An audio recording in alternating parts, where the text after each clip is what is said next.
गुढीपाडव्याच्या निमित्तानं पोरांनी ज्योतिबाला जायचं ठरवलं. मराठी नवीन वर्षाची सुरुवात दक्कनच्या राजाचे आशीर्वादन करूया असं म्हणत निघालो आम्ही वाडी रत्नागिरी. मी 7 जण होतो. संतोष, अथर्व, संस्कार, अक्षय, मी, शिरी आणि अतुल. जाताना पहिला आरकेनगरच्या खडीच्या गणपतीचं दर्शन घेतलं.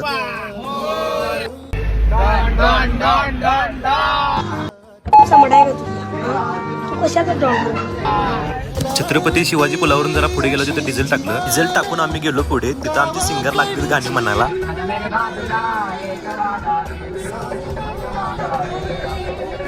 सिंगरची गाणी ऐकत ऐकत आम्ही पोहोचलो घाटाजवळ. घाट चालू झाल्यावर अशी झोपलेली आहेत. विषय काय नाही, गरगर आलतो. वाडी रत्नागिरीच्या पायथ्याशी पोहोचल्यावर तिथे एंट्री पास घेतला. तिथून जरा पुढे गेल्यावर गाडी पार्क करायला चांगली जागा बघितली आणि तिथे गाडी पार्क केली. गाडी पार्क केली, तिथंच नारळ घ्यायला लागतोय. सगळ्यांच्या मध्ये एक नारळ घेतला. तिथून आम्ही पोहोचलो दक्कनच्या राजाच्या कमानीजवळ. बाजारपेठेतून सरळ खाली एक एक पायऱ्या उतरत आम्ही गेलो दक्कनच्या राजाचं दर्शन घ्यायला. तिथं खूपच गर्दी होती. चैत्र यात्रेची चाहूल दिसत होती. वेळ न वाया घालवता दर्शन रांगेत आम्ही उभं राहिलो. अतुल शेटनं पोरासनी पेप्स्या दिल्या. दर्शन रांगेत अशी 2 मुलं होती. एकमेकांना गुलाल लावत होती. त्यात आमची पोरं त्यासनी फुलवत होती. मग काय लागलेत की एकमेकांना गुलाल लावायला. पहिला नंदी बसवेश्वराचं दर्शन घेतलं. मग शिवलिंगांचं दर्शन घेतलं. तिथून आम्ही सभा मंडपात आलो. मग मेन गाभाऱ्यात जाऊन श्री दक्कनच्या राजाचं म्हणजे श्री ज्योतिबा देवाचं दर्शन घेतलं. बाहेर आल्यानंतर शनिदेव आणि काळभैरव सुद्धा दर्शन घेतलं. गुढीपाडव्याच्या निमित्तानं मोदींनी पण श्री ज्योतिबा देवाचं दर्शन घ्यायला हजेरी लावली होती. त्या बारक्या पोरांचं बघून ही पण एकमेकांना गुलाल लावायला चालू झाली. देवाला आल्याला हे जगाला दाखवायला फोटोशूट केलं. सगळे अशी गुलालानं माकली होती म्हणून तिथं तोंड दिसासारखं हातपाय धुतलं. घरी जाताना पहिल्याच आसनकाठीचं दर्शन झालं. ज्योतिबाला आलोय म्हणल्यानंतर ना वारणा लस्सी तर प्यायलाच पाहिजे.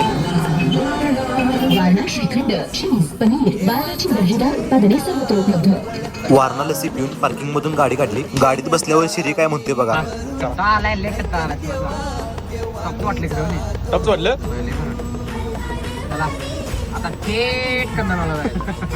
घरी जाताना सगळीच पोरं कंटाळलेली. संतोष सोडून सगळीच पोरं झोपलेली. असंच थेट पोहोचलो आम्ही कंदलगाव मध्ये. मंदिराचा सिनेमॅटिक व्हिडिओ 1 तासभर आधीच पोस्ट केलाय, तो पण जाऊन बघा. व्हिडिओ आवडला असेल तर लाईक, कमेंट आणि शेअर करा. आणि जाता जाता भावाला फॉलो करा. चांगलं.